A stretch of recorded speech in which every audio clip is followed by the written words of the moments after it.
appreciate this. It's a little bit of a different format. Instead of the, let's call it the free-for-all Zoom calls that we've had in the past, where everybody's on there and we're kind of speaking over each other.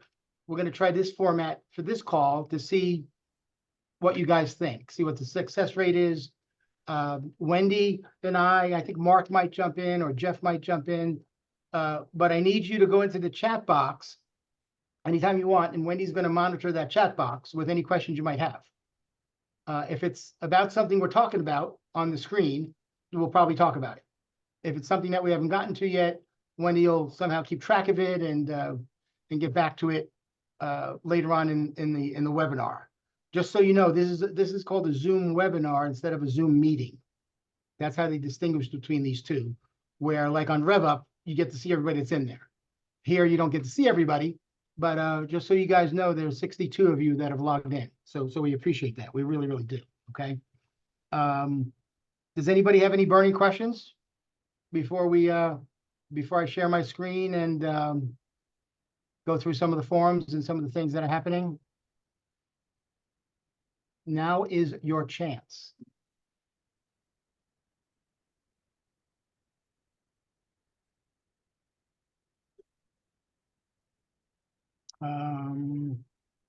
Okay. Everyone is saying yes. I'm assuming that means you can hear and see us, which is half the battle here, I guess, right? Okay. All right, gang.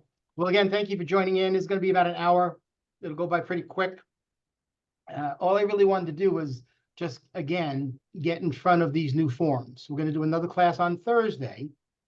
But in that class, me and Wendy, and maybe some of you want to help out, we might even do a little role playing where I'm the buyer's agent, Wendy's the buyer, and how that conversation might go when I'm having a consultation with the buyer, how to bring out the BBRA.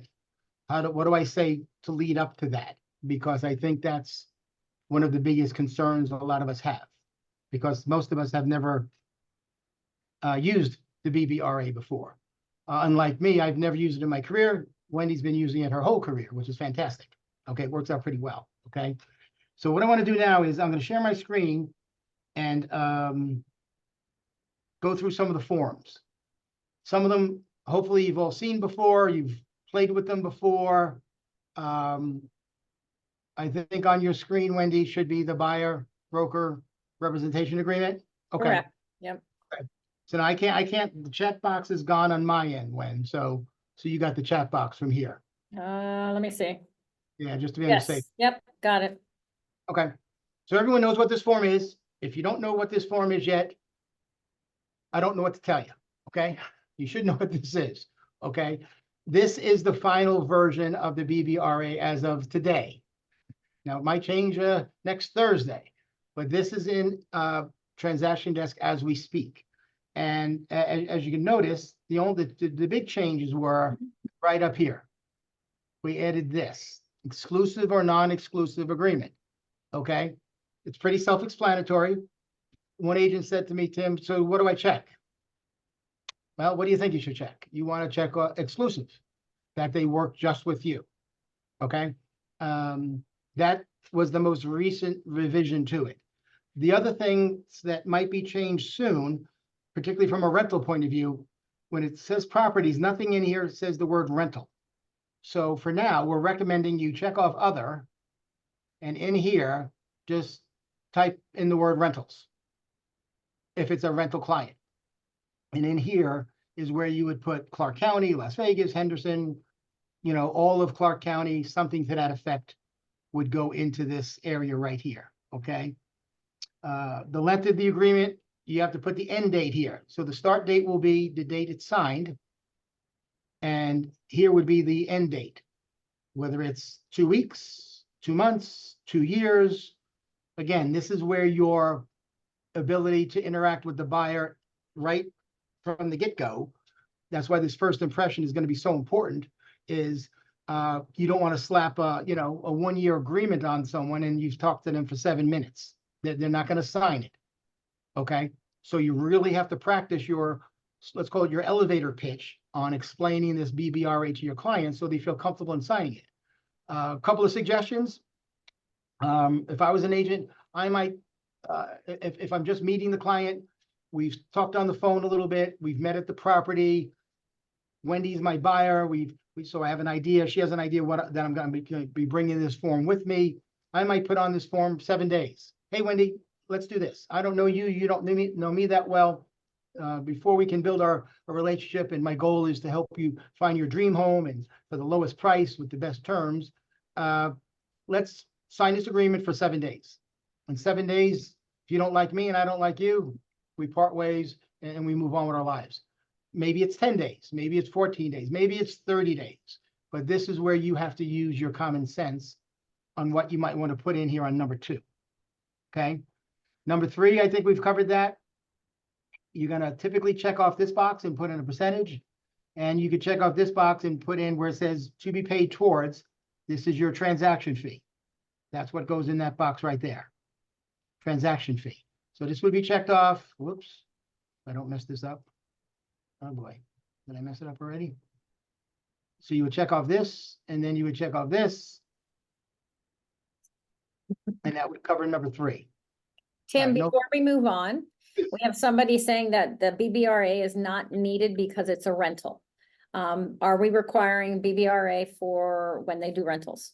It's only not needed if you are a blackjack dealer at the Gold Coast, okay? But if you're a realtor, you need the BBRA for a tenant and for a potential buyer or seller. You need it for everybody, okay? Because the main purpose of the BBRA is number 3, that we have to be right up front, right from the get-go, how we're getting paid and who's paying us.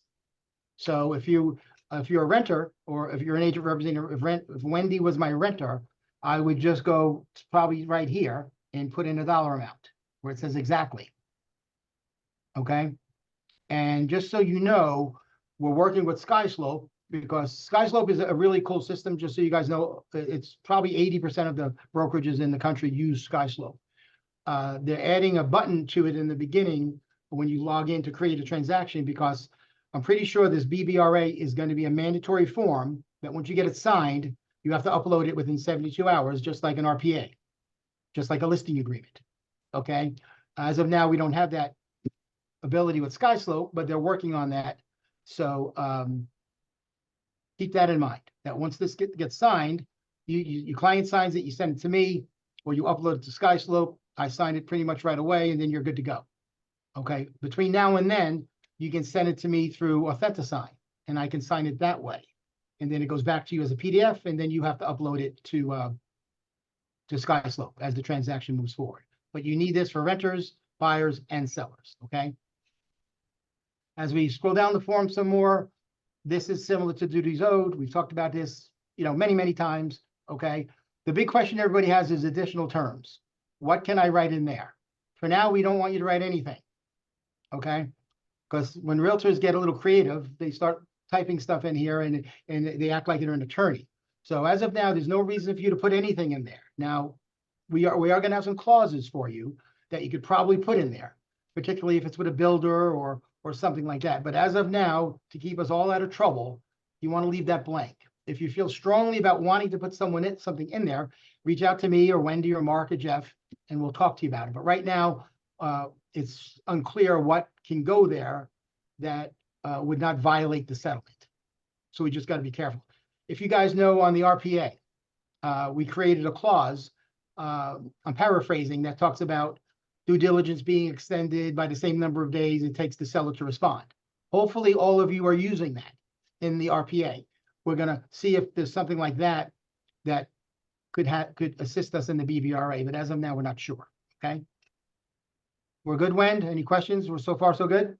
I think that's it. Wait a minute. How about referrals, sending clients to out-of-state areas? That's just a referral form, I believe. Yeah, answer it, Wen. Go ahead. Yep. Mm-hmm. Yeah, there's no this is only if you're going to represent the client. If you're going to get close a transaction. If it's a referral, we treat it the way we've always treated it. Okay. And keep in mind, this has to be signed by me or Mark or Jeff or Jim. So once you get this signed by the buyer, I would immediately email it to us. Don't email it to us as a PDF. We can't sign it as a PDF. Then we got to go into SkySlope or something, and it delays things. So get it into AuthentiSign or SkySlope, and that's why it comes to us electronically, and we can click on it, and everyone's happy. All right, gang, the next form is ER. This is the listing agreement. I'll go through this quickly. The only major change, as we all know, is right here. Page 2 talks about the seller commission. And in here, where I put the X, is your commission as the listing agent. There's no more co-op. There's no more sharing of commission on the listing agreement or on MLS. So if your value is 2 bananas or 2.5 bananas or 5 bananas, that's how much you're going to get paid by the seller. It has nothing to do with the buyer's agent, okay? And also, we have and or, okay? Typically here, you're going to put a flat amount. If you don't want to put a percentage, you could put a flat amount there. 5 grand, 10 grand, 20 grand, 100 grand, okay? Typically, we're not going to use that for our transaction fee because it's on the BBRA, or it'll be there. So we don't necessarily want to add the transaction fee there, but I think we can. What's your thought on that? Can we add the transaction I fee? think so, because the Right. BBRA is for the buyer and it's like the percentage and the transaction fee. This one being the listing agreement, it says the seller agrees for the commission and the transaction fee. That's the way I read that. Yeah, I think you're right, because I think up until this final version, the word and was not in there.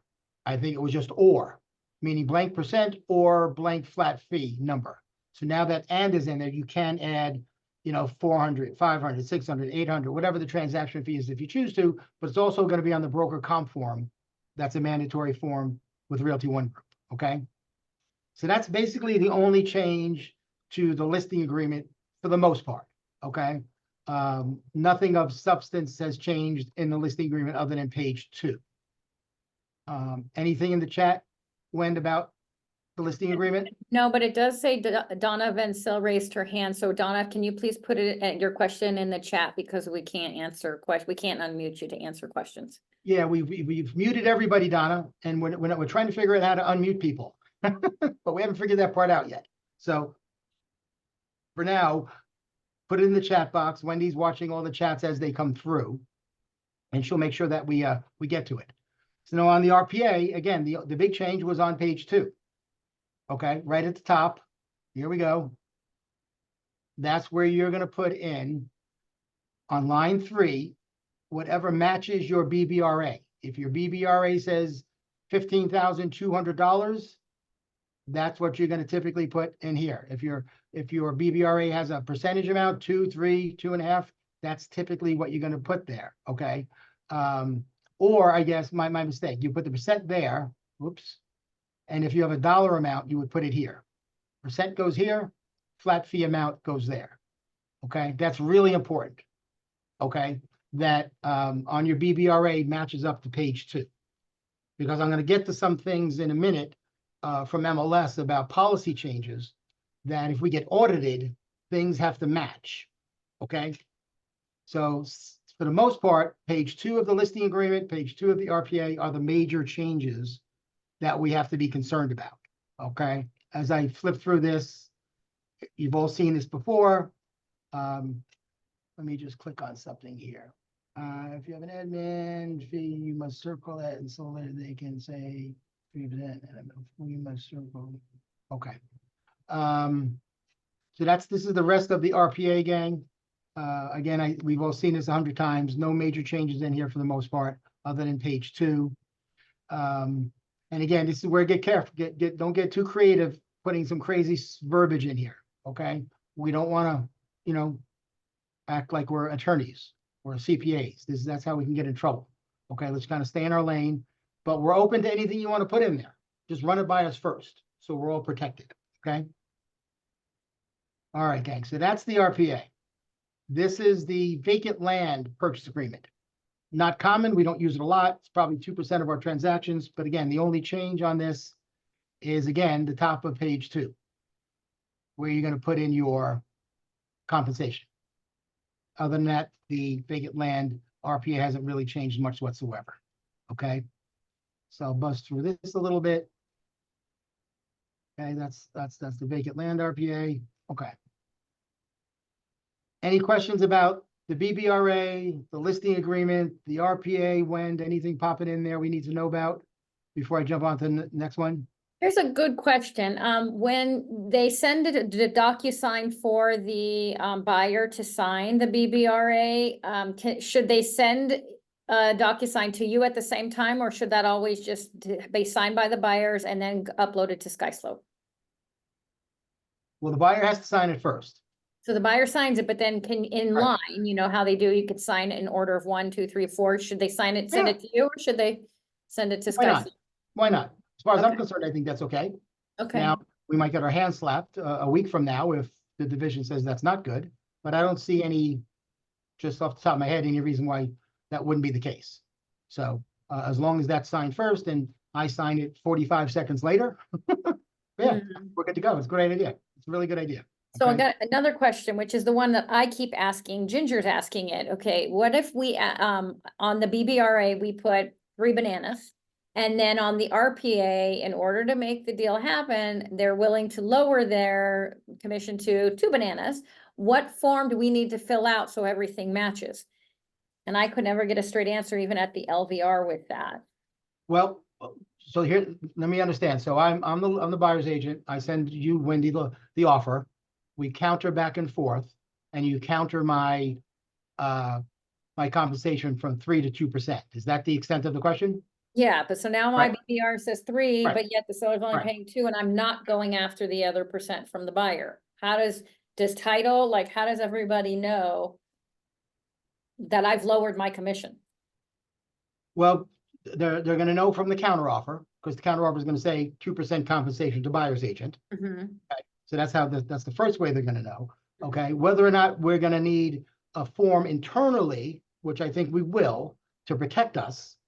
To state that, look, we were expecting 3 from the buyer, but through negotiations, we accepted 2. Here's this form to document that, like a paper trail.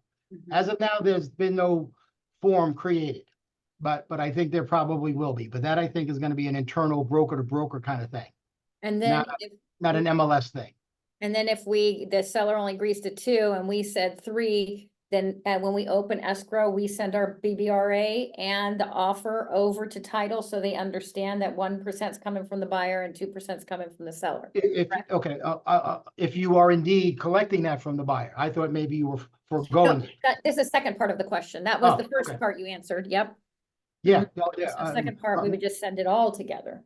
Correct. If you want to collect that from the buyer and there's not an issue with that, then yes, then escrow will need the BBRA to confirm why that 1% is coming from the buyer. Now, do you suggest maybe redoing a BBRA? But then if we do that, then if we're gonna lower our commission, now our dates don't match, and now it shows the new BBRA was There's no signed after. redoing, just so everyone knows, we're never redoing the BBRA. Once you do it once, that's it. There's no revising it, no. Now, there might be an addendum to it we're talking about with the DOJ, or an amendment to the BBRA, but just like we wouldn't create a new listing agreement or a new RPA, we have addendums and counteroffers and amendments. There might be something like that with the BBRA, but I think that's gonna evolve as this happens. Yeah, because I think if you change it, then now it looks like you've got a new one that was made after you actually showed the property, and that was the whole thing, is they wanted Right. us to have it signed No. before, so we can't really make a new one, Jennifer. That's correct. These are all good ideas, and I like them. I mean, agents are pretty good at thinking outside the box. We just got to be careful we don't go way outside the box, and that's how we can kind of get in trouble. We don't want to try to do too many of these workarounds, because again, that's what the DOJ doesn't want. Okay. All right, gang. All right, Wendy, I'm going to jump to another.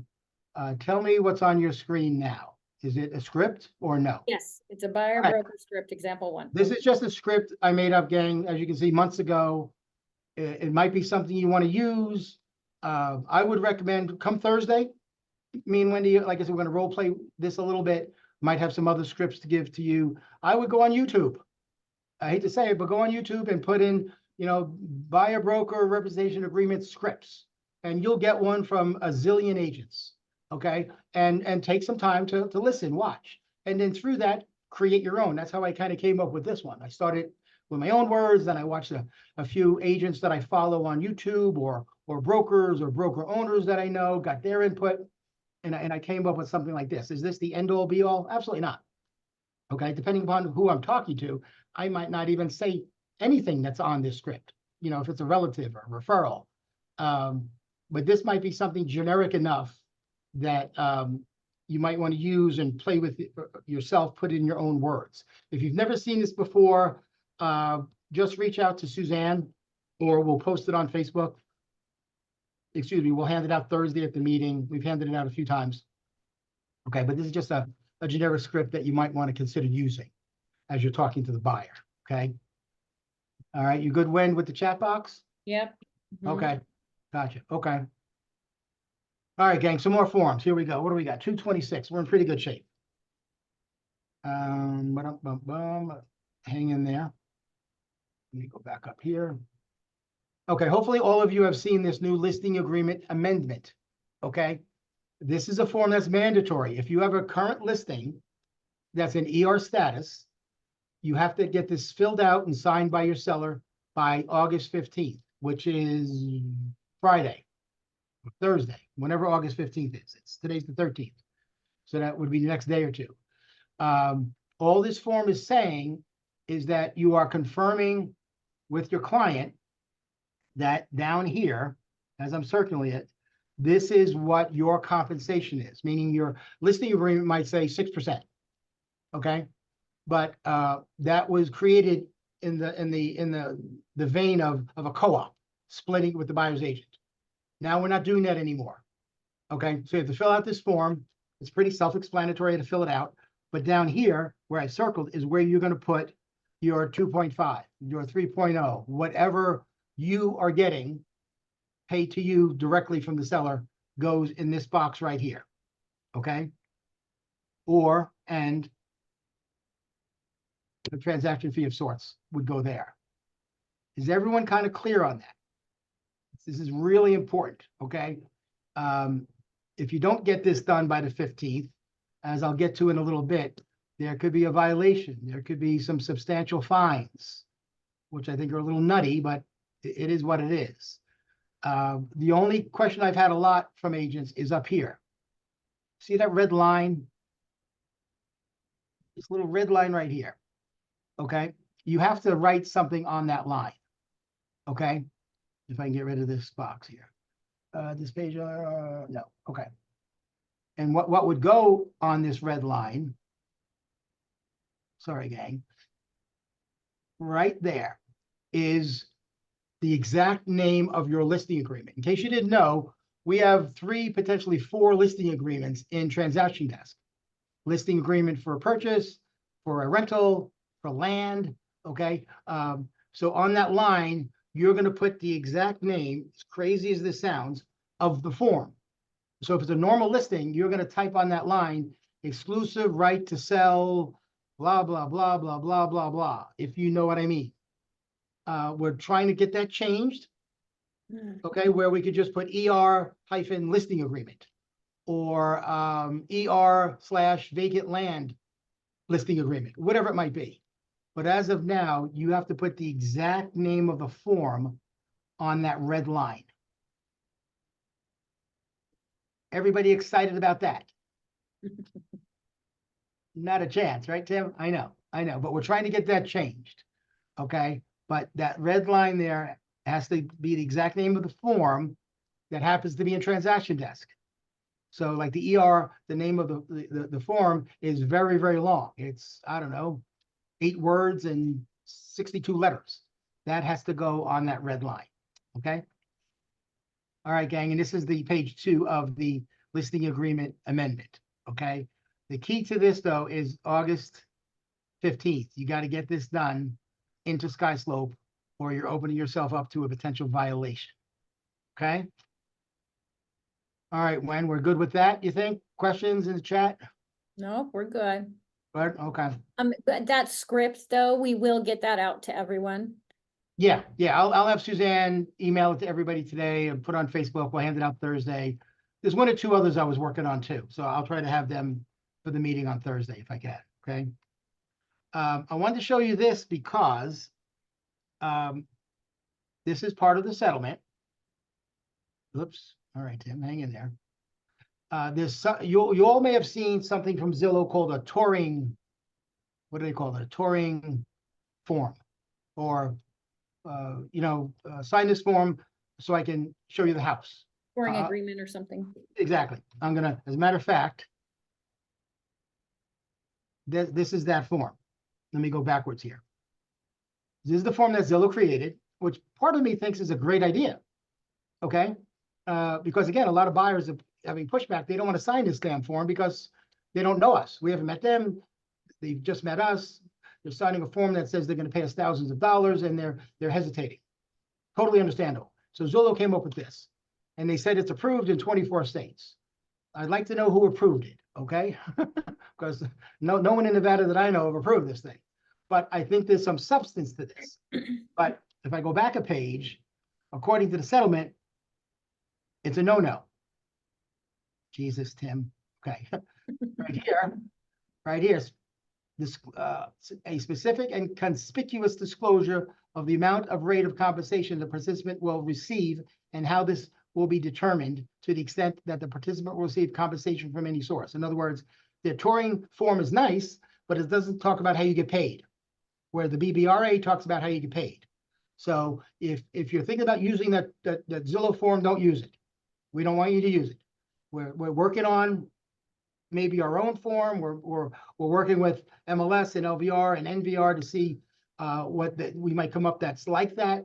Okay, so there's a lot of ambiguity about showing a home and have them sign something that doesn't talk about compensation. Per the agreement, per the settlement, that's a no-no. That's a violation.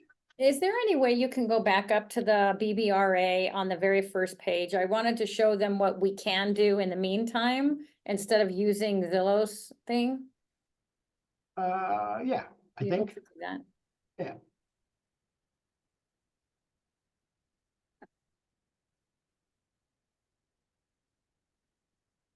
Come on, Timbo.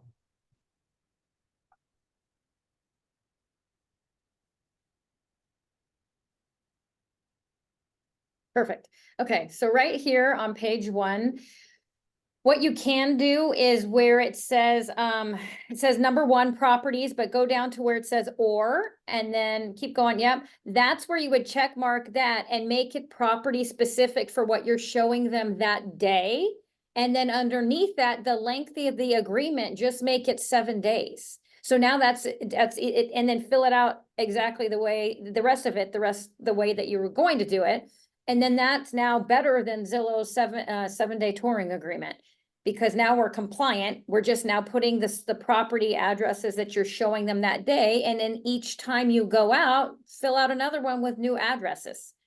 So then that way, and then you can still go in number 3 at the bottom, put in 60 or 90 days right there, and so they still can't buy one of those homes, even if it's after those 7 days, they can't buy one of the homes that you showed them while they were under this contract for those 7 days without paying you a compensation. So Great it's job, actually Lynn. in here. Yeah, great job, Wendy. I went through this too quickly. Down here, as I'm circling this, guys, in yellow, there's a spot here for a number of days. Now, again, I'm going to recommend 90 days. Okay, you don't want to put a year. You don't want to put something silly. But what that means is, and I'll read it to everyone, the broker fee is due and payable upon successful closing. If buyer enters into an agreement to purchase any property or property shown to them by this licensee within 90 days following the expiration or early cancellation of this agreement, the buyer shall pay the broker fee to broker upon closing. So this was not in the BBRA a week ago. There was some crazy words in here that we're all wanting to change, and now they made it pretty simple. Mr. Buyer, we're together for a week. If I show you 3 or 4 homes, just so you know, and again, I don't think you would say this to the buyer because it sounds like you're not trusting them. But if they ask what that is, Wendy, what this means in the next week, if I show you 5 or 6 homes and you wind up making an offer on them 3 weeks from now after our agreement has expired, I'm still entitled to my fee because I showed you the properties. And I think most buyers would say, okay, that makes sense. You showed it to me. You were nice enough to maybe write up an offer for me or whatever.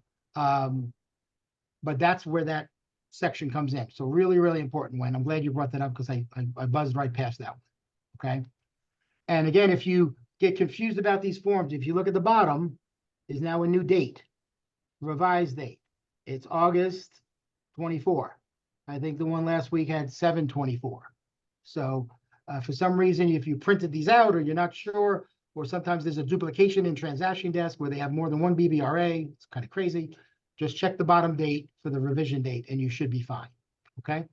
And that's the thing is I think Zillow's trying to skirt around all of this, but this form right here, as aggravating as it is for some people that have never used a BBA before, like Tim has mentioned, I've always used one. I don't mind this because it really does spell everything out. And that number 3 at the bottom part with the number of days, that was my main complaint is they can cancel at any time, which they always could anyways, but they can cancel at any time, but there was nothing that said I got paid for what I already showed them. So once they put that in there, there's absolutely nothing wrong with this BBRA. I think it's fine. It spells everything out the way it should. I agree. All right, gang. So let me jump back to where I was before. So this was the verbiage in the lawsuit that says we have to have compensation in the BBRA. And again, just so you know, in the lawsuit, they didn't mention a buyer's broker agreement. They didn't mention a buyer broker representation agreement. They just used the term written agreement. So that's where Zillow and other companies are trying to come up with this touring form because it's a written agreement, which is fine. Okay, but it needs compensation in there. So that's where you got to be careful. And again, I like the touring form to a certain extent. I really do. But as of now, we're not going to be able to use it. So again, that's what this form is on the screen now. This is Zillow's version of it. We're working on something at LVR and maybe internally that we could use. But as of now, this form is not approved to use. Okay. We're good on that, gang. Okay. Getting off the subject, I threw this in there. If you haven't already signed up for the MLS Tech Forum on 8/23 at the Orleans, you need to go. It's another great event. It's $40 and it's all tech. It's all MLS stuff. People from CoreLogic and CenturyLock and Transaction Desk are all going to have booths. This guy, Jack Miller, is the keynote speaker. This guy is as sharp as they get. Go on YouTube, Google Jack Miller, and he's the CEO of this company called T360. If you're familiar with Stefan Swanpool, which some of you may not know who he is, but a big industry guy, and they monitor the industry. And this guy has been on top of the lawsuit, giving keynote speeches, webinars all over the place. I've seen him on Tom Ferry, Mike Ferry, Brian Buffini. He's been all over the place. Really good stuff. I strongly recommend that you attend this. It's on a Friday at the end of the month at the Orleans. I think you'll get a lot out of it. There'll be a lot of vendors there. There's prizes that they give away, all that kind of good stuff. So strongly recommend you do that. Okay. The other thing I want to talk about before we get into MLS policies is this Consumer Federation of America. All of you should write that name down, Google it, go on YouTube, go to their website, get familiar with who they are. This is the non-governmental organization, or an NGO, that's a watchdog group that has had a lot of input with our forms. And in the beginning, their input was good. They're the ones that got the 5-page BBRA down to 2.5 pages because of them. Just by little stuff like this. Like they put in here, how long should it be? It shouldn't be crazy. It should be plain language. It should be written in words that people can understand, not just attorneys. So the MLSs and LVR and all the MLSs throughout all the associations throughout the country took this to heart and made the BBRA, now it's 2.5 pages or instead of 5. So these guys have done well for us. They really have. But they're the same organization that now wants to cap our commission at 2% for the buyer and 2% for the seller. So that's another topic for another class, but I just wanted you to know who these people are. What I'm showing on the screen, I printed out 3 meetings ago and handed it out. There might still be some copies up here, but familiarize yourself with Consumer Federation of America, or CFA. They're going to come up a lot in webinars and conversations on the news. You don't want to be blindsided if a client wants to know what you know about these guys. Okay. So follow up on these guys the best that you can. All right. We're doing okay, Wen? I do have a question that a few people have asked. What about open houses? What forms are needed, if any, for open houses? If you're doing the open house and it's your property, or even if it's a Realty One Group agent, there's really nothing you need. Anyone could walk in. Okay, but I would probably have a BBRA or two with me, because maybe at the end of your open house, they want to go see another property and you guys hit it off. You can get them to sign that right away. As a show of good faith, I don't think as an agent, I'd have a problem giving it to them. Same area, I'd love to show you, your open house is from noon to 4. They walk in at 12:05 and you're there for 4 more hours and you guys hit it off and they say, oh yeah, I'd love to see some homes later. I'd give them the BBRA. Show them that you're transparent. Show them that you're not holding anything back, that you really want to work with them and let them read it. Okay, because they're going to get it from another agent. So it might as well be you first. Okay, that as of now is the only thing that you would need if that walk-in to the open house wanted to have you work with them moving forward to see another property. But when they're sitting on the open house, they don't need to have them fill out a form before they view that open house. No, no, just treat it like a normal open house. Like Wendy walks in, I'm there. Hey, Wendy. Hi, I'm Tim. Realty One Group. What's your name? Hi, I'm Wendy. Oh, thanks for coming by. And treat it like a normal open house. So, what brings you by today? How did you find out about the open house? Oh, great. Do you live in the area? Oh, no, you live in California. Great. Okay. Are you working with any other agents? Well, maybe I met with, Ricky at Remax and Kevin at Keller Williams. Okay, great. Great companies, great companies. Did you happen to sign an agreement with them? I mean, I went through that kind of quickly, but that might be my first, 2 or 3 minutes greeting people when they come in, like I would normally, whether there was a lawsuit or not. Okay. What's on the screen now is just some other stuff from CFA that you could kind of take a look at. It's kind of similar to what was just on the screen a moment ago, but it doesn't have their watermark on it and stuff like that. But keep in mind who these guys are, because they seem to be carrying a lot of weight and with the Department of Justice in where we're going with this lawsuit, for better or for worse. Okay. The last thing I want to show you here, these are just 7 things I found an article, I think it was on Inman, things that you should implement, and these are things we've gone over since all of you have been agents. I call it the 7 no's, KNOW. Know your value, know your clients, know the market, know the inventory, know the loan programs. If you're not tight with John Morgan, get tight with somebody else, another experienced loan officer that you can depend on, that knows the lawsuit. Okay, because a lot of times, push comes to shove, the lender's going to get involved with helping get the deal across the finish line. And John and Ricky are doing everything they can to accommodate us. So I strongly recommend that you create a little relationship conversation with John here in the office, or another loan officer, but it's simpler if it's John because he's here. If you need something from him, we can get an answer pretty quick. If you ask me to call, Ricky at Residential Mortgage in Kansas to get an answer, we're not going to get an answer. Okay, so I strongly recommend that you either work with John and Ricky or some other local lender. Okay, so we all know who the local lenders are. Choose one of those, but I would push you in John's direction first and see what happens. Okay, so knowing the loan programs, knowing key negotiating points, and knowing the forms. You have to practice these forms, gang. If you put it in front of a client and you start stumbling and you're not sure what the form says, it's not going to exude confidence to the client. So it's really, really important that you practice, you drill, rehearse on how to use these forms. It's going to be really critical to your success. It really, really will be. Okay. All right, Wen, we're good so far? We're good. Yep, I think this is just everybody chatting about people trying to designate what we're worth. So, which There they you go, can't. right? So with that, just everybody know, you've got to determine your own value. Nobody's going to tell you what you're worth. If the seller doesn't pay, then you need to explain to the buyer, so you just have to have that posture and say, this is my value, this is what I'm bringing to the table, and this is what I'm asking for compensation. And then you decide if you want to continue to work for that person. If they want to keep knocking you down, then maybe that's not the right client for you. But nobody's there to tell us what we're valued, only you can value yourself. So with that.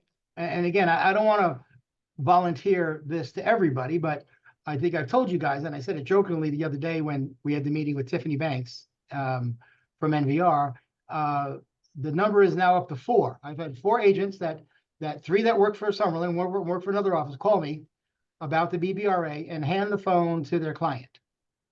Unbelievable. And I spent 2, 3, 10, 30 minutes, whatever it was, explaining the new landscape to the buyer. And I think the buyer understood it, okay, and moved forward. You need to be able to do that, gang. You really, really need to practice how to explain the changes to the buyer, because half of them or 90% of them aren't going to know. They're not excited about this. Excuse me. They never had to sign anything before.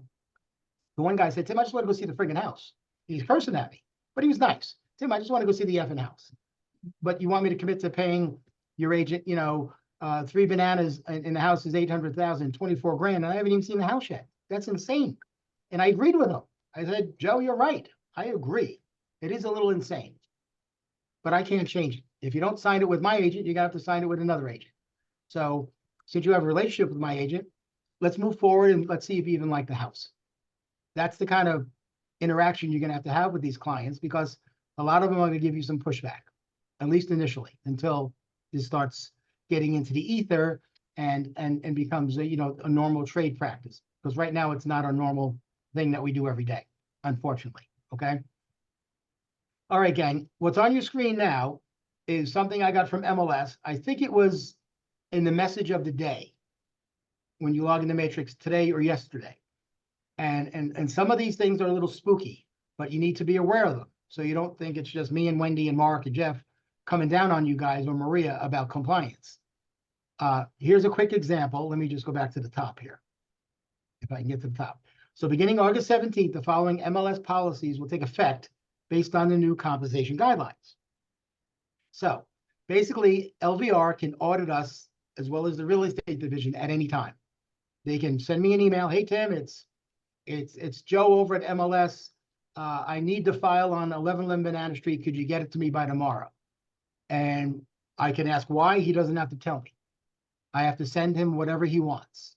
Okay. So again, that's why you getting these forms uploaded in 3 days is mandatory. There's no more fooling around with this stuff, gang. Because if they're not there, what's going to happen are fines. Okay.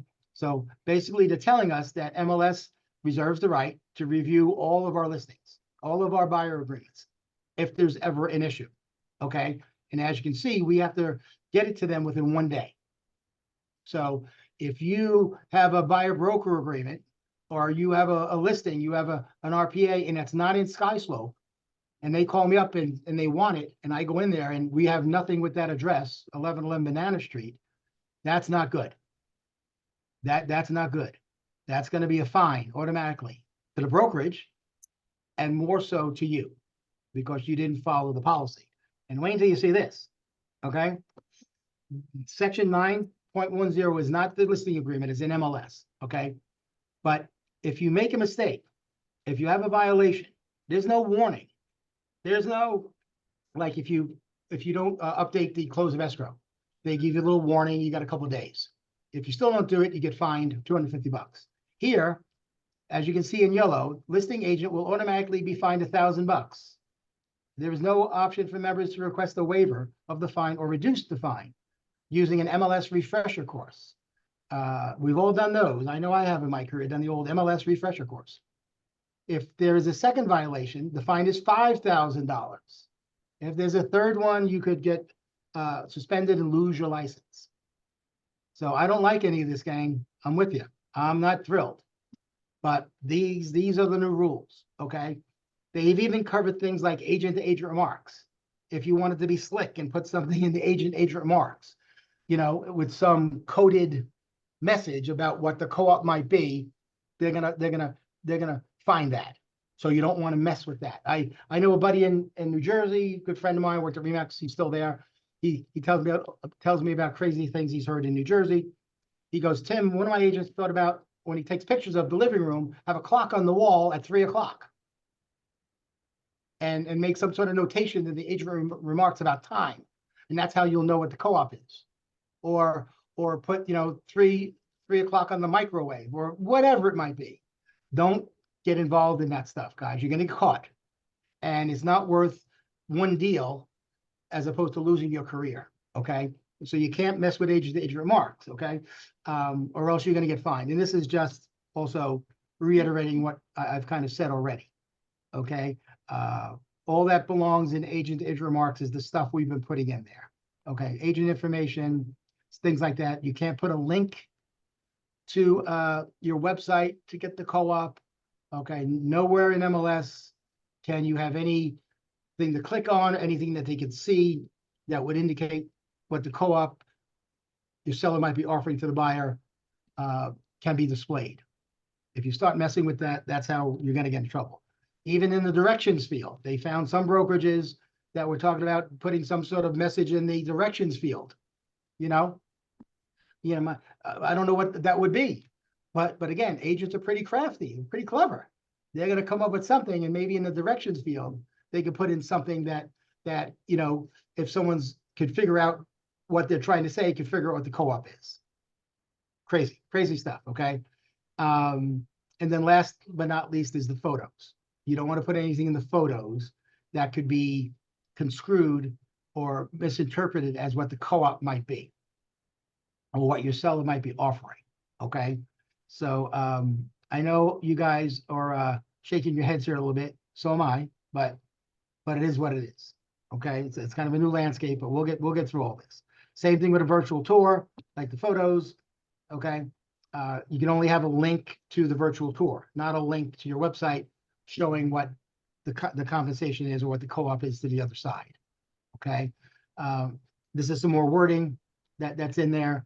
And again, that's the information to MLS. You guys should have this number memorized, 784-5050. That's directly to MLS. That's their email address.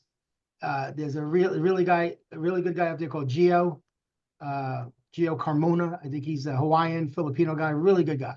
If you get to know him, he'll help you and answer all your questions whenever you might have them. Okay. So these are just some of the things that MLS has kind of hit us with. Okay. All right, gang, we got 8 or 10 more minutes. Anything, Wen, that we could talk about that's in there? Just trying to read all the questions. There's only one of me, guys, so bear with me as I'm trying to answer all of your questions. Take your time. Yeah, so the listing agreement is you're only putting in there what you're asking the seller to pay you as a listing agent. There's no more broker compensation, what you're gonna give the buyer's agent in that listing agreement. So the listing agreement is just for what the listing agent's doing, and the RPA is for what the buyer's agent's asking for. Yeah, I'm in the chat box with you too, and to help you out. Rowena, Also, yeah, real quick, so we keep getting the same question about, can we call the listing agent to ask them what they're gonna offer? You can, but guys, why would they tell you? So I would say if I was a listing agent and somebody called me and said, what co-op are you giving? I'm just going to say, yes, I've already educated my seller and they have agreed to pay a co-op. But I'm not going to tell you what, because your offer might be $50,000, $60,000, $70,000 below what I'm asking. So if I tell you 3 bananas, then you give me this really low ball offer. Well, that's just skewed my seller's net. So they're like, I'll take that sale price, but what can I adjust? I'm going to take out the commission. I'm going to take out the closing costs. So just ask them if they're paying a co-op. And then if they are, just in the RPA, ask for what you want. So just don't think you're going to get every answer before you sell it. And then whatever the seller doesn't co-op, guys, go after it with the buyer and just educate your buyer up front. This is what I get paid. I'm going to ask the seller to compensate me all of this up front, but whatever they can't, then unfortunately becomes a buyer expense. But your lender has factored all that in there for you, and just get both parties to understand what you're asking for. But I don't know if you want to expand upon that, Tim, at all. Yeah, think about it this way. The co-op, since it's not published anymore and you as a buyer's agent don't know what the seller's paying, if anything, you have to assume they're paying 0 for now. Now, I think 4 to 5 sellers are still going to pay a co-op. But if I'm the buyer's agent, I'm going to call up. If Wendy was the buyer's agent and she called me up and I answer the phone and Wendy goes, "Hey, Tim, it's Wendy at Realty One Group. Great listing you have on Banana Street. Any offers yet?" No offers yet, but I think 1 or 2 are coming. Oh, great. Okay. Anything special that your seller is looking for that would help me make my offer better for you? This is what she's asking me. No, just they're anxious to sell and just send over your best offer. And then she goes, "Well, Tim, what about a co-op? Is your seller paying a co-op?" Well, Wendy, you know, I've talked to them about that. All I could suggest is include that in your offer if you want to, and I'll do my best to negotiate it for a win-win situation for everybody. Again, gang, the idea is the co-op becomes just like the sales price, just like the due diligence period, just like seller concessions. You were asking for 3%. They sent you a counter offer and they wanted to pay 2%. If I'm a listing agent and I know that my seller is paying a 3% co-op as an example, I'm not telling you as the buyer's agent. I'm just not. I mean, if you asked me a month ago, I would have said, yeah, I think that's the right thing to do because that's the way we've always done it. But now it's changed.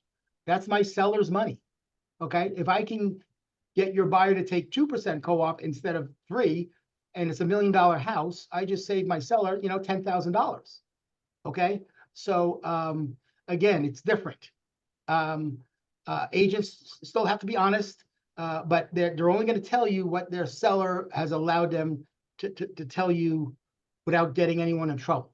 But I think as of now, just think of the co-op as another portion of the RPA that you're negotiating. Okay. I'm looking at some of the, we don't need to upload until we have a home under contract. Darren has a question. We don't need to upload the BBA, the BBRA, Darren. Come on now, big boy, until we have a home under contract. As of today, yes, but I think that's going to change real soon. Once SkySlope makes the change to it, once you get a BBRA signed, you have 3 days to get it into SkySlope. That's not the case today. It might not be the case until September 15th. But I know as a company, we want that BBRA uploaded within 3 days of when you sign it. Okay, because we can get phone calls about it from LVR or from someone or from another agent or whatever. And if we don't have that in there, we're blind. Okay, so I hope that kind of answers your question, Darren, kind of sort of.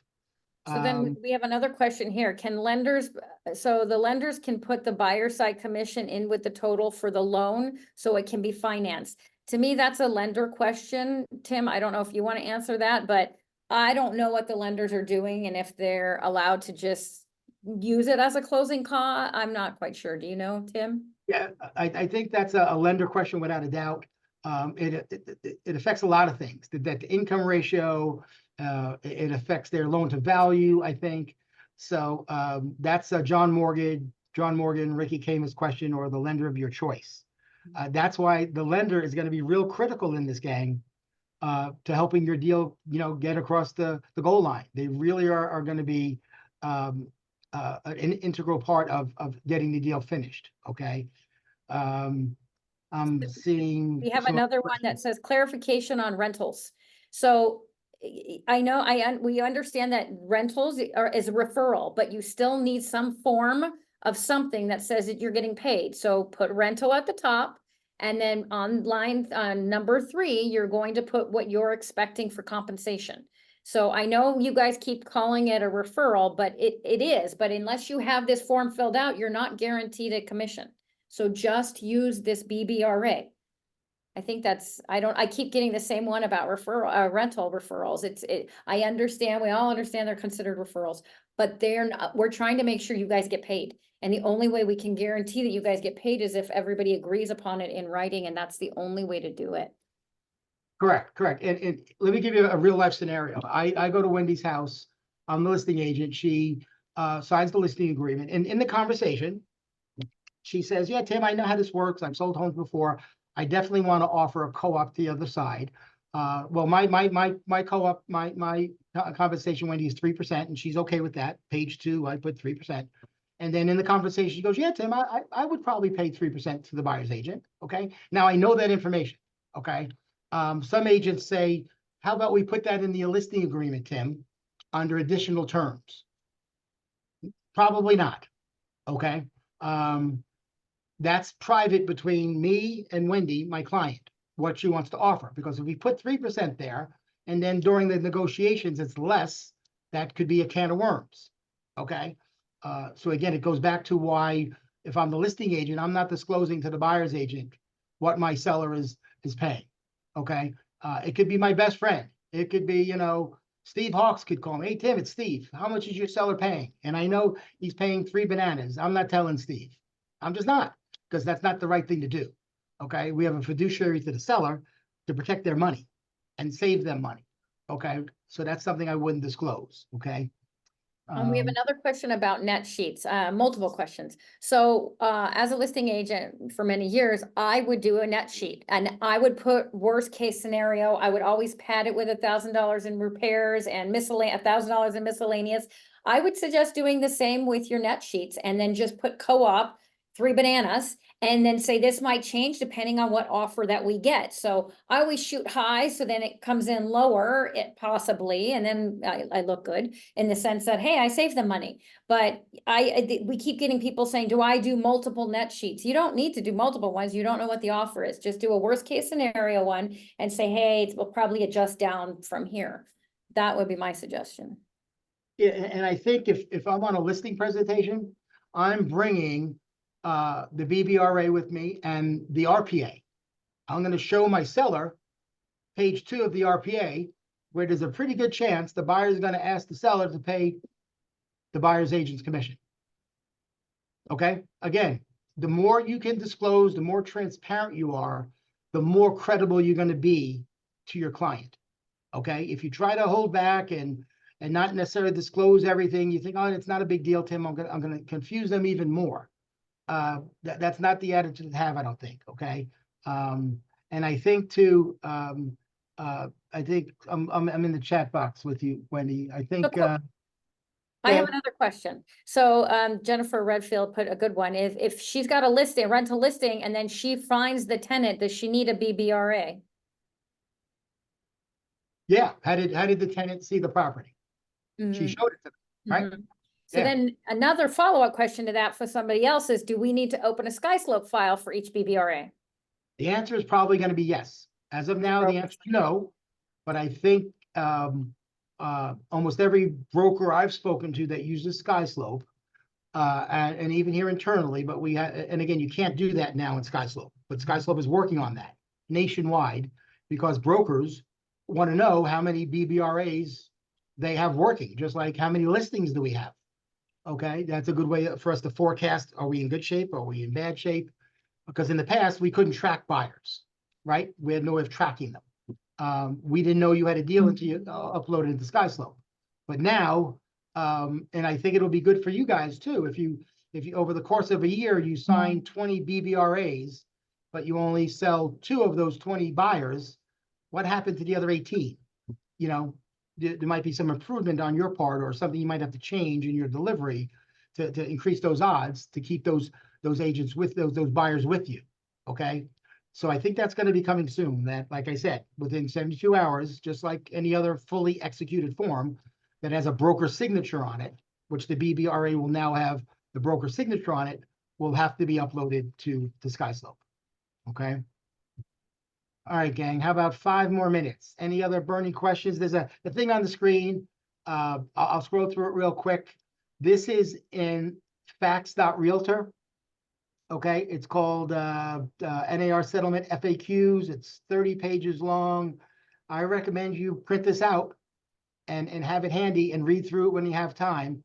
It covers all of the questions that we've all been asking for the last, 4, 5, 6, 7 weeks. It really, really does. And it was just revised 4 days ago. It'll be revised again and again and again. So this is a really good FAQ that they have at facts.realtor that you should access. Okay. And there's a lot of information on there too that you could forward to your client. So sometimes your client, it comes better from a third party source than from you. I always throw my niece Chloe up. I love my niece. She's 18 now. But I think if I sat down with her and talked to her about college, she's going to look at me with the eyes rolling in the back of her head. But if I have Wendy sit her down and talk to her about, the pros and cons of going to college, she's going to take it more serious. It shouldn't be that way. It's my niece, but that's how it is sometimes.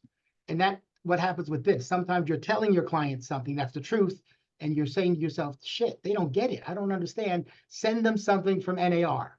Send them an article from Inman. Send them something from a third-party source to back up what you're talking about, and you'd be surprised.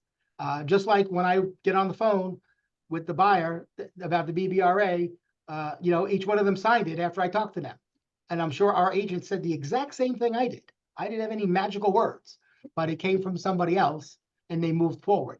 So the resources on facts.realtor, competition.realtor are really good stuff that you could share with your clients. And So you really real should- quick, Tim, what's the form that you have up? What's the name of that form? Can you scroll to the top? Yeah. If you go to Everybody can see that. facts.realtor, Mhm. if you go to facts.realtor, there's a tab, NAR settlement FAQs. And you click on it, it opens up and it's 30 pages long and it's exactly what you see here. And it has answers to every question that has come up for the most part. Like where is number 19? This was a heated conversation with some brokers and I weeks ago about the changes in MLS. And this talks about how the co-op is not in MLS, that we can't have a link in agent remarks to go to somewhere to find the co-op. Okay. A lot of these, all the questions and more that you've never thought of are in this FAQ. So it's really, really good stuff.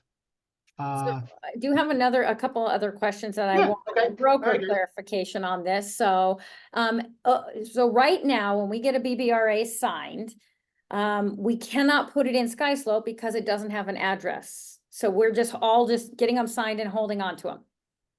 Correct. SkySlope can fix that. And then once SkySlope fixes that, we'll be able to upload each one.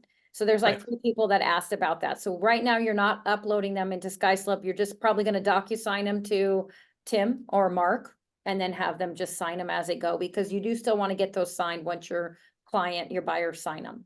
Right. Until you hear a change from us, gang, think of it as a rental referral. All of you send it to me by AuthentiSign and I sign it. And then you hold it and then you upload it to the SkySlope when appropriate. For now, do the same thing with the BBRA. Have them sign it, AuthentiSign it to me, put it in a folder, and then get it to SkySlope, when that change takes place. Another question. So if somebody has a listing and it's under contract right now, do they still need to do the addendum by the 15th, even though it's under contract? If it went under contract prior to August 1st, no. Okay, If it was after August 1st, then we need the amendment. okay. Okay, that's the cutoff date. I see Carol has her hand raised, but I'm not sure how to find her So question. that was her question Oh, right was there. it? I don't know if that she has another question. Okay, no worries. No, I think she's okay. Okay. Let me see what I can just go back here. All right, we'll leave the BBRA up there. All right, gang, I'm not going anywhere. If you have a few more, we can hang out for a while. Thursday, like I said, we're going to do this again to a certain extent in the normal meeting. And then me and Wendy, like I said, we're going to try to do a little role play stuff and give you some ideas on how the conversation might go between the agent and the buyer, or the agent and the seller. Okay, and we love everyone's input on that, because again, it's like anything else. Everyone does it different. If you went on a listing appointment with me and you went with Wendy or you went with Carol Turkhorn, all 3 are totally different. But the result hopefully is the same, that we get them to sign the listing agreement. It's going to be the same thing with what words come out of your mouth on how to explain these forms in a way that the client feels comfortable with you and they trust you, that you're not doing anything shady, because that's what they're thinking for the most part. I hate to say it. Okay. All right, Wen, is that as good as it gets? 1 second, we got a couple coming in. I'm trying to read them. Okay, the BBRA that doesn't have the section on the top exclusive just a few days ago, is that okay? So, yeah, so you know how they just changed this BBRA form to have exclusive and non-exclusive? If they've already entered into the one That's from fine. last week, they can keep that one, Sure, yeah, you don't, Okay. yeah, last thing we want to do is have them go back and sign another one another one. 4 And days later. then, yes, this Thursday's meeting, we are not having a guest speaker. We're just gonna talk about the forms. So we'll go back and forth on how to properly present them and fill them out. Correct. Topic is, okay. And We'll latest, I'll try to have another script or two that you guys could, massage and play around with to the best of, to the best of your ability that you're comfortable with. Okay. But our goal with all of this, gang, is to get you as prepared as we can. What's today? Tuesday? Right? Mhm. Tuesday? yes. There's a class tomorrow and Friday down at Green Valley. They've been doing it, Monday, Wednesday, and Friday, a 1-hour class on all the forms. So if you have time, go down there. If you hear something that contradicts what we said, tell us.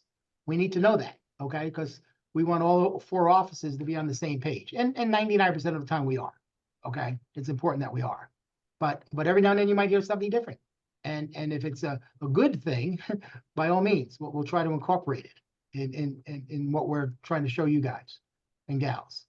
But I think if you just kind of hang in there the best you can, get through these forms. I don't know what's going to happen in 6 to 12 months. Time will tell. But we don't want anyone from Realty One Group to be made an example of as the agent that worked their way around the system and got more money out of the deal, and you're on the front page of the Review Journal or Inman. That's what we don't want, okay? So if some of you feel that you're bothering me and Wendy with a question or a text, bother away. I'd rather you bother us than assume what you're doing is okay, and then it comes back and bites us in the ass, okay? I do have a question, Tim. So somebody's saying that the new form is not for 8.2 is not uploaded in transaction desk. Is it in there? Do you see it in there? What new form? It just said, I tried to look for the form in MLS and the last updated one is 7 of 2024. What form? Be specific. Yeah, Marcy, what form are you looking for? Because the buyer's broker agreement is up there, the listing agreement is there, the RPA is there. So once we find that out, and then can we advertise a percentage sellers will pay on flyers to other agents? If so, that could change. So it's, if you're doing it personally, right? Like if you get a list of emails and you want to personally send out a flyer with a commission, yes. Yep. Just cannot be connected to the MLS and displayed through the MLS any which way. That's correct. You put it on a flyer, put it on the billboard, put it anywhere you want, but it just can't be an MLS or it can't be tracked back to MLS. And Marcy says the buyer agreement, so I'm guessing the BBRA.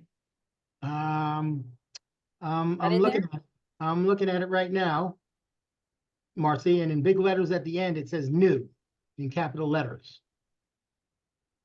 So unless mine is different than yours.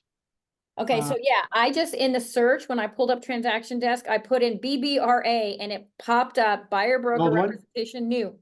And then let me open it here and see if it's the dated, what it's dated. Well, it's funny. I clicked on it and Marcy might be right. It does say 7/24, Oh, okay. right? I'm Check on missing your it. end, Lynn. I'm Check opening mine right now. what yours says. So Mine's, good catch, Mars. I got the new one that I just showed you guys because I got an email Yep. because from MLS from a broker kind of thing that I'm involved with. so mine So- says 7/24 also. But okay, yeah. So what I'm showing you guys today is not in there yet. My bad. It was supposed to be, but it'll be in there any day. It'll be in there by Friday at the latest because the 17th is this weekend. So by tomorrow, Thursday, Friday, it'll be in there. But as of now, you can use the old one. But the only difference is the exclusive, non-exclusive, and number what do you call it? That's the only change. So here's another And question. at the Can you bottom, put- number 3. Can you put the percentage, the co-op percentage on a for sale sign out front of the house? As far as I know, you can't do that. Cannot. No, it's just a for sale sign. Now in the flyer box, you can put if you want, Mhm. I guess, right? If you spend $4 for a flyer box from your sign company, by all means, you can put it on there. I don't know, as far as I know, you can't put it on a for sale sign because all you're supposed to put on there is for sale, but I'm sure someone's going to do it and we'll find out if it gets tested, if it's a violation or not. Okay. So we have Uh, another question. It just says, what if we're working with the builder representing a buyer? I don't know what the question is, but again, guys, you're gonna get a buyer broker agreement signed with the commission that you want. And then you're gonna go show that new build. And then that new build will have it in that contract of what your commission's going to be. But you will also have your BBRA signed. You cannot show any homes, resale or new builds without having your BBRA signed. So make sure you do that first before you take them out to look at the first home. And then it'll be in the contracts, whether you put it in the RPA or the builder will put it in the one that you're signing. And also to be clear, if you have a listing and someone calls you off your listing, you can go meet them at the house and they don't have to sign a BBRA. But if they want to make an offer, then they got to sign a BBRA. Okay, so that's one little loophole for a listing agent that you could show the house because when you show it, you're acting on behalf of the seller. But once the buyer says, this is great, Tim, I want to make an offer, bada bing, bada boom, the BBRA has to magically appear and explain to them about how they have to fill out the form. Okay? One more, and here's one more question. So you are gonna take, I've got to, can we say something about the co-op? On the co-op that the seller, what does that say that about the bananas on the co-op, doesn't the seller have to sign something stating that? No, because it's all negotiable. So you're going to fill out your listing agreement with what they're paying you. And you're going to educate your seller on your marketing strategies, which are to offer a co-op to the agent. And I would suggest saying, we're gonna get all different offers, and it's gonna be a 1% co-op, it's gonna be a 3% co-op, it's gonna be a range. I don't know what each offer is going to be. So as I present the offer to you, I will give you a net sheet, and it will spell out what you're going to net. And at that point, each offer is different. So you don't have to have anything signed with an exact number that the seller is going to agree to pay out to that buyer. They only have to agree, and you guys sign something of what they're paying you as the listing agent. If that's clear, I hope. I like that, yes. And again, I mentioned my buddy Steve before. I see Judy put something in here about Steve. I don't know if that's true, Judy, because again, what if you show, let's say you don't have a BBRA and you walk into our good friends at NAR and NAR is offering 0 co-op. You're going to work for free? I don't think so. That's why you need to have that BBRA to at least to try to get paid through your client. Because I think what's going to happen with some of these builders, and I could be wrong, and I hope I'm wrong, but some of them might start not disclosing the co-op, just like a seller on MLS isn't necessarily going to disclose the co-op through their listing agent. So the agent at NAR or Pulte might say, look, send in what offer do you want to make, Tim? And I'll see what I can do. And in the offer, I'll type up that you want 3% commission. I'll see what the builder says. I don't know if that's going to happen, but it might. It might. But I'll do a little homework, Judy, on what Steve put in there. I was on the Zoom call with Trends, but I lasted about an hour and then I had